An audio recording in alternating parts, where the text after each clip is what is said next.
ተማሪዎቻችን እንዴት ናችሁ? እግዚአብሔር ይመስገን በጣም ጥሩ። እስቲ የዛሬውን ደግሞ ለመጀመር እናማትባለን። በስመ አብ ወወልድ ወመንፈስ ቅዱስ አሐዱ አምላክ አሜን። እንደምን ዋላችሁ? አሜን። የአምላካችን እግዚአብሔር ስሙ የተመሰገነ ይሁን። እሺ ቤት ያሉትን ልጆች ወላጆች እንደምን ሰነበታችሁ እንበላችሁ። ወደዛ ዙሩ ነው። እግዚአብሔር ይመስገን ይላሉ ብለን ተስፋ በጣም ጥሩ። እግዚአብሔር የተመሰገነ ይሁን። እሺ ዛሬ ክፍል 110ኛ ታሪካችንን ነው የምንነጋገረው። ለዚህ ያደረሰን እግዚአብሔር የተመሰገነ ይሁን። የዳዊት መንግስት ተመለሰች ወይም የዳዊት መንግስት መመለስ የሚል ነው የዛሬው ታሪካችን ርዕስ። እሺ አጭር ነው፣ አጠር አድርገን እንማራለን። ቀድሞ የነበሩትን ነገሮች እንደምታስታውሱ ተስፋ አደርጋለሁ። ካላስታወሳችሁም ደግሞ ወደ ኋላ መለስ ብሎ የነበሩትን ቪዲዮዎቹን መመልከት ይቻላል፣ ብዙ ትምህርት ስለምታገኙበት።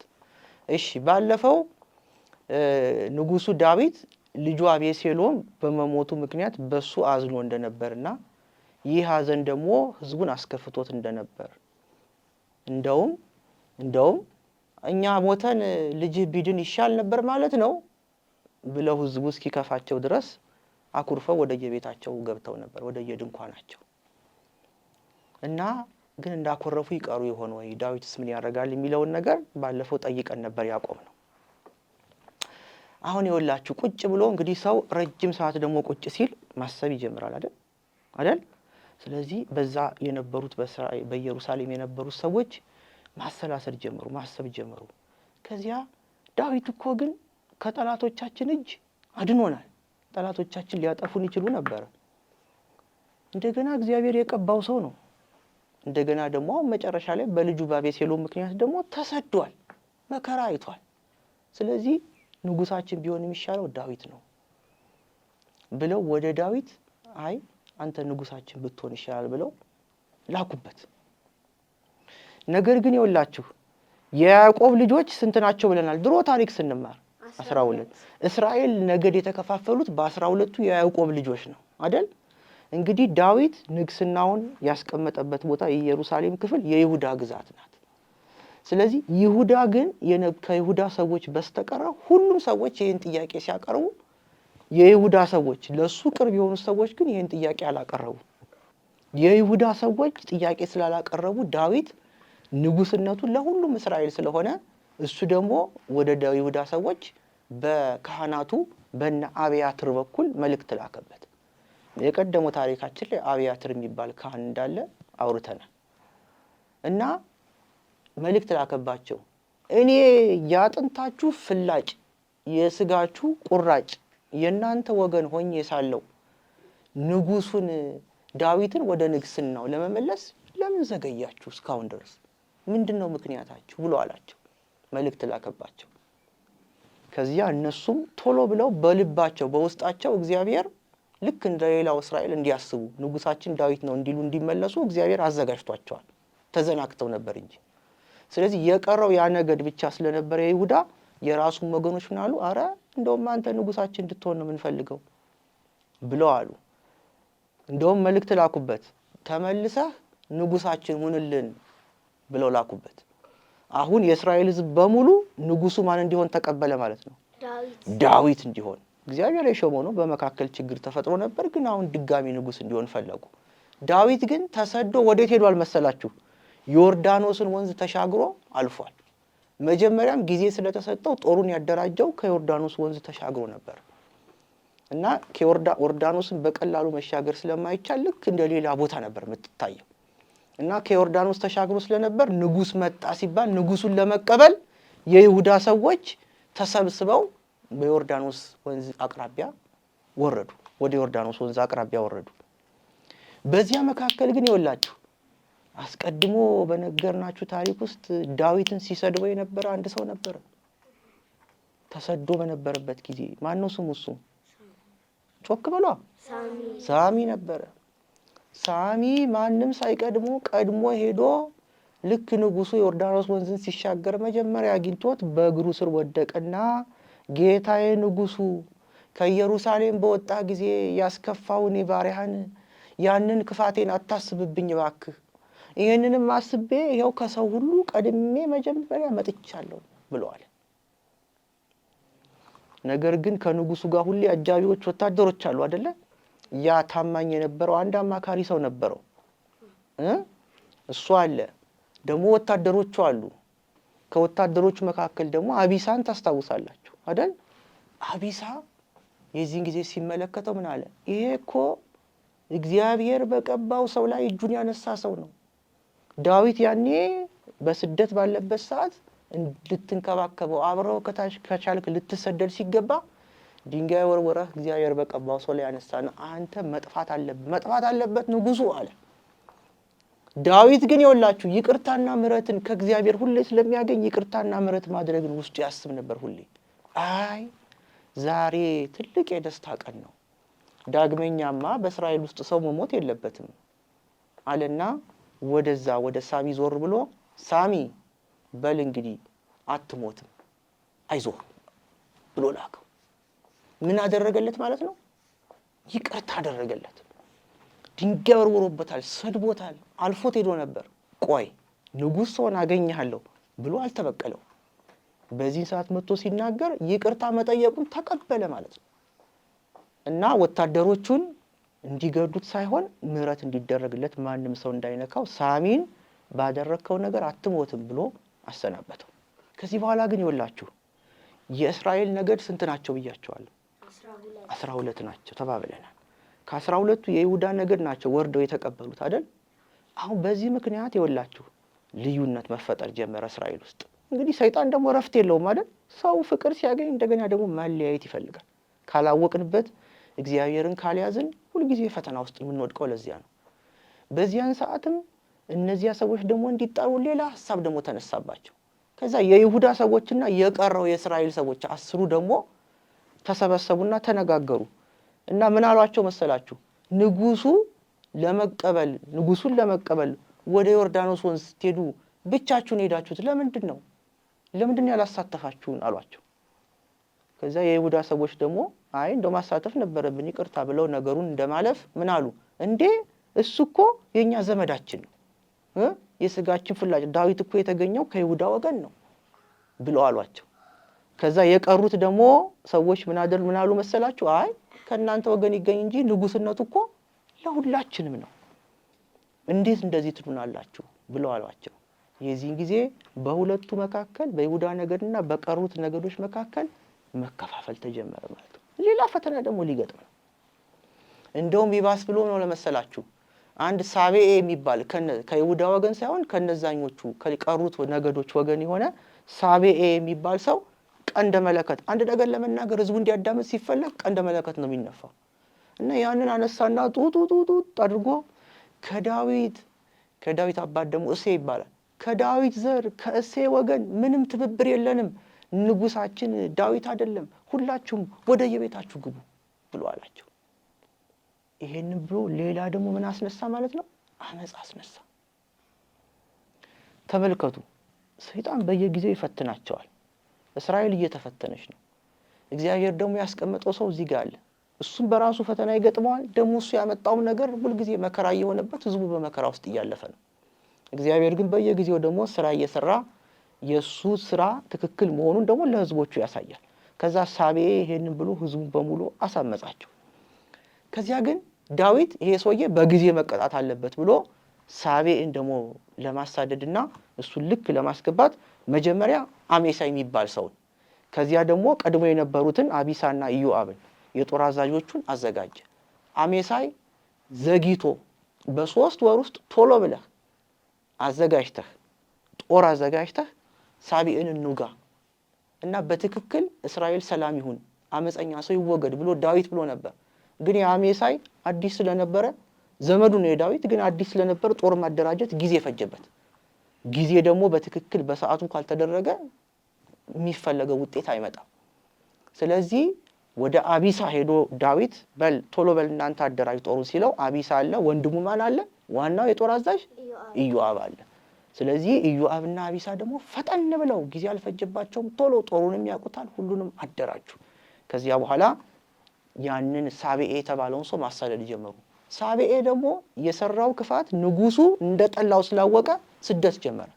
ሲጓዝ ከአንዱ ሀገር ሲገባ፣ ከአንዱ ከተማ ሲደበቅ፣ ከአንዱ ከተማ ሲደበቅ፣ እነሱ ሲያሳድዱት ከአንዱ ከተማ ሲደበቅ፣ መጨረሻ ላይ አቤል የምትባል ከተማ አለች። ማን አልኳችሁ? አቤል የምትባለው ከተማ ውስጥ ደረሰ። በአቤል ከተማ ውስጥ ገብቶ ተደበቀ። ከዚያ ግን እነዚያ ወታደሮች ደግሞ ጀግኖች ነበሩ። እንዴት ማግኘት እንዳለባቸው ብዙ ጊዜ በጦር ኖረው ያውቃሉ። ከዳዊት ጋር የኖሩ ሰዎች ናቸው። በአቤል እንደተደበቀ ሰሙ። ከዛ ኢዮአብና አቢሳ ጦራቸውን አስፍረው ከተማዋን እጥር አድርገው ዙሪያውን ያቺን ከተማ ግንቧን ንደው ከተማዋን አቃጥለው ከዛ ሳቤኤንም ደግሞ አጥፍተው ነገሩን ለመጨረሻ ጊዜ ለመቋጨት ፈለጉ። ለምን አቤል የተባለው ከተማ ሰው ሳቤኤ እያለ ለምን ደበቃችሁ ብሎ እነሱንም አብረው ሊያጠፋቸው ነበር። ከዚያ ግን ይወላችሁ አንዳንድ ጊዜ ደግሞ በከተማ ውስጥ ጥበበኛ ሰው አይጠፋም አይደል? ዘዴኛ ሰው አይጠፋም። እና በአቤል ከተማ ውስጥ አንድ ደግሞ ዘዴኛ ሴት ነበረች። ስሟም አልተጠቀሰም። ዘዴኛ ጥበበኛ ሴት ናት ነው የሚለው፣ አስተዋይ ሴት። ከዛ ያቺ ሴት ጦሩ መክበቡን ስታይ ወጣችና የጦሩ አለቃን ማን እንደሆነ ጠየቀች። ከዛ ኢዮአብ እንደሆነ ነገሯት። እና ኢዮአብ ፊት ለፊት ገጠመችና ኢዮአብ አንተ ነህ የጦር አለቃው? አዎ። ለምንድን ነው እዚህ የመጣችሁት? ከተማዋን ልታቃጥሏት ነው?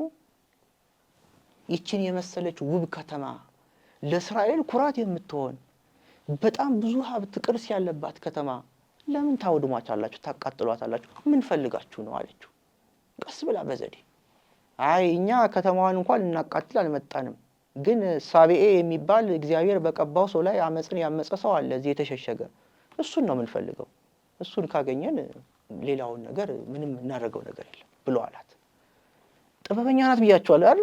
ያ ሁሉ ሰው ከሚጠፋ ብላ ሮጣ ተመልሳ አቤል ከተማ ውስጥ ገባችና ሽማግሌዎቹን ሰብስባ ነገረቻቸው። ዙሪያችንን ከበውናል፣ ከባድ ጦር ነው፣ እንጠፋለን። እነሱ የሚፈልጉት ሳቤኤን ነው። ስለዚህ ሳቤኤን አሳልፈን እንስጣቸው፣ ደግሞ ሳቤኤ እንዲሞት ነው የሚፈልጉት አለቻቸው።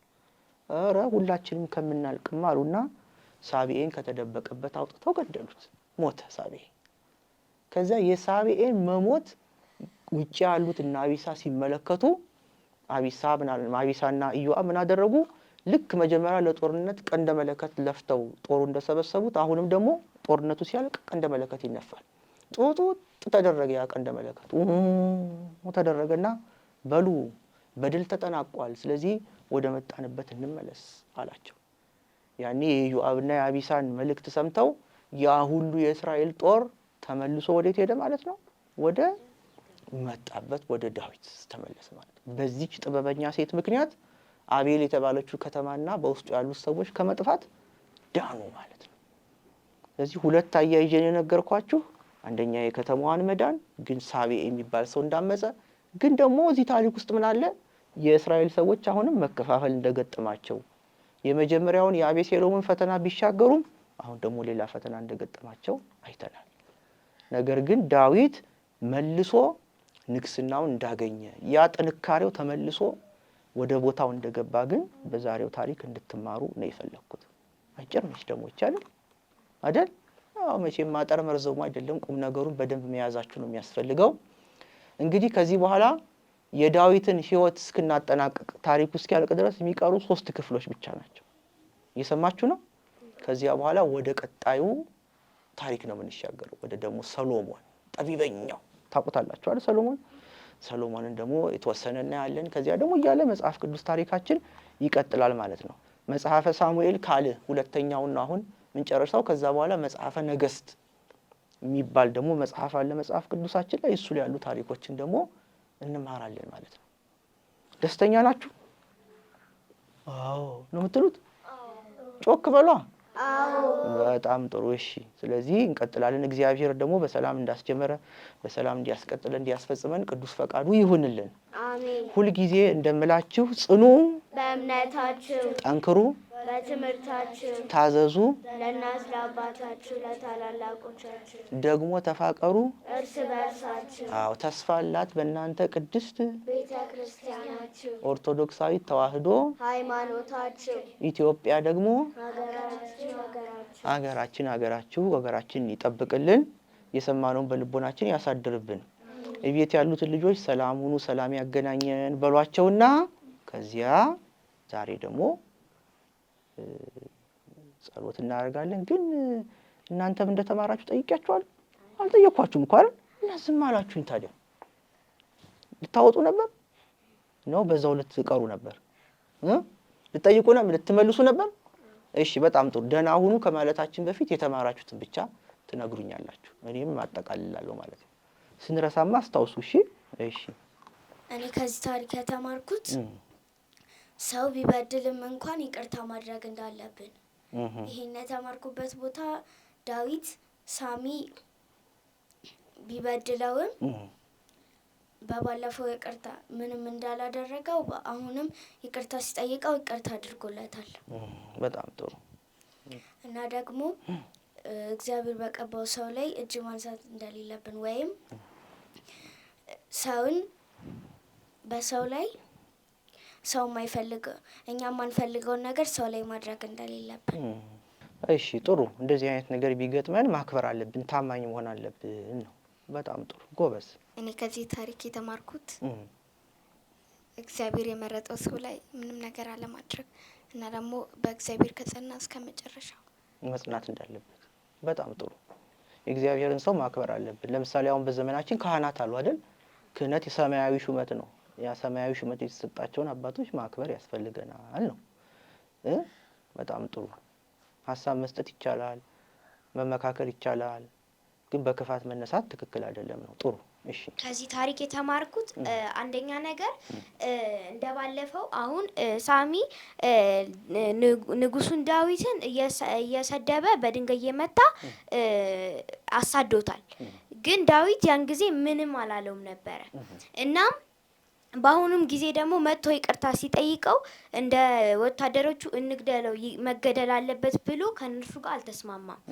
እርሱ ግን እግዚአብሔር ጥሩ ነገር ያደርግለታል ብሎ ስላሰበ ምሮታል እናም ሰዎችን መማር ለሰዎች ምህረት መስጠት እንዳለብን እኛም እግዚአብሔር እንደሚምረን ማወቅ እንዳለብን እና ደግሞ ሰይጣናውን ሁላችን እንድንከፋፈል ጥፋት እንዲመጣ ነው የሚፈልገው እኛ ግን እሱን ካወቅንበት ወይም ደግሞ ጠንክረን ከሌሎች ሰዎች ጋር በጥሩ ሁኔታ ከሆነን ሰይጣን ምንም በቃ አይሳካለትም ከዛ ተስፋ ይቆርጣል እኛ አሁን እንደ 11 ነገዶች መከፋፈልና ማመጽ እንደሌለብን አለብንና ያመጸው ሰው ያቺ ጥበበኛ ሴት እንዳለ ከተማውን በሙሉ አድነዋለች ምክንያቱም አሁን ጥበበኛ ሆኖ ነገሮች መለስ ብሎ ማሰብ ራሱ አንድ ነገር መጥፎ ነገር ከመፈጠር አገናዝቦ ነገሮች እንዲቀሩ ማድረግ ይቻላል ከታሪኩ የተማርኩት ይሄን በጣም ጥሩ ብዙ ነገር ነው የተማርሽው ጎበዝ በጣም እግዚአብሔር ይስጥልን ቃለ ሕይወት ያሰማልን ሌላ የሚጨምር ሰው እሺ ልጆች በደም ሰብታችኋል ቤት ያላችሁ በደም አብራርታ ነው ድምጿን ጮክ አርጋ ነው የተናገረችው ስትናገሩ እንደዚህ ጮክ ድምጻችሁ እሺ እኔ ከዚህ ታሪክ የተማርኩት ፈተናን ተቋቁሞ መኖር ነው አሁን እስራኤልና የቀሩት 11 ነገዶች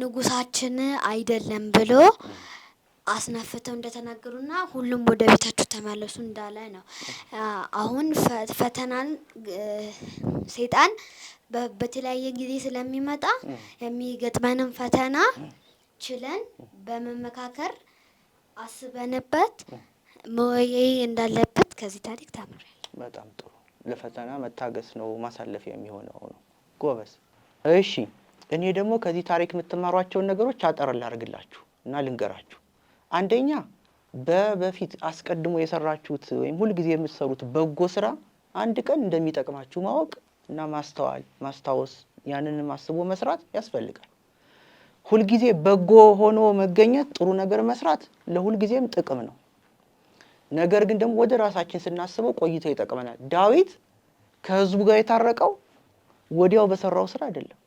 ወዲያው ስለ አቤሴሎም አለቀሰ እንጂ ህዝቡን አላጽናና አይደል? ግን ህዝቡ በኋላ ለመታረቅ ምክንያት የሆነው ምንድነው? አስቀድሞ ከጠላቶቻችን እጅ አድኖናል አይደል? ተሰዶልናል ለኛ ሲል። ስለዚህ በዚያ ምክንያት ንጉሳችን ቢሆን እሱ ይሻላል ብሏልና በቀድሞ ጊዜ ያደረጋቸው ጥሩ ስራዎች እንደጠቀሙት ሁሉ እናንተም እለት እለት በጎ ስራ ብትሰሩ ያ በጎ ስራችሁ ይከተላችኋል። አንድ ቀን በበጎ ስራችሁ ደግሞ ውድቀት ሲገጥማችሁ ስተት ስትሰሩ ያ በጎ ስራችሁን እግዚአብሔር ይቆጥርላችኋል። ስለዚህ በጎ መስራትን እንዳታቆሙ ነው አንደኛው። ሁለተኛው ብልሃተኛ ጥበበኛ እንድትሆኑ ነው። ያቺ ሴት አይታችኋል ጥበበኛ በመሆኗ አርቃ አስባ እንደሰው መጡብን ብላ ዝም ብላ ተደብቃ ወይኔ ብላ ፈርታ አልተቀመጠችም። በዚያ በሚያስፈራው ጦር መካከል ሄዳ አለቃውን ፈልጋ በዘዴ ህዝቧን ሁሉ አድናለች።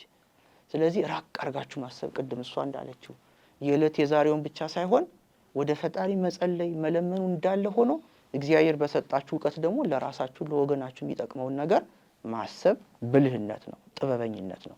ይሄ እንድታደርጉ አደራ እላችኋለሁ። የመጨረሻው ተናግራችሁታል፣ ባለፈውም ታሪክ ተናግረናል። ይቅርታ ማድረግ፣ የበደሏችሁን ይቅርታ ማድረግ ያስፈልጋል። ያውም ደግሞ ይቅርታ ለጠየቃችሁ ሲሆን ደግሞ የባሰ ነው።